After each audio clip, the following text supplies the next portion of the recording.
This glass of iced coffee is going to save you at least $1,500 this year. Just stick around and watch. Tina Cooks brought us this recipe on TikTok and it's gone super viral. We're making a gallon of iced coffee. We're starting with a half a cup of instant coffee and then 1.5 cups of white sugar or your sweetener of choice or none. It's up to you. Then we're going to go in with 2 cups of hot water and then cover your container, and you can just use the gallon of milk container. I went ahead and bought one because I know I'm going to make this recipe often. 2 cups of hot water, give it a good shake. We want to get that instant coffee and sugar to dissolve. Then go in with a half a cup of creamer. I feel like we can go in with maybe more of the creamer. I'm going to experiment on my next gallon, but a half a cup of creamer to start.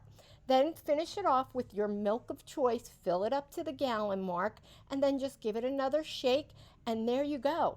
You have 1 gallon of iced coffee that is ready for you to pour in the morning instead of stopping at the coffee shop and buying that $5 to $6 iced coffee.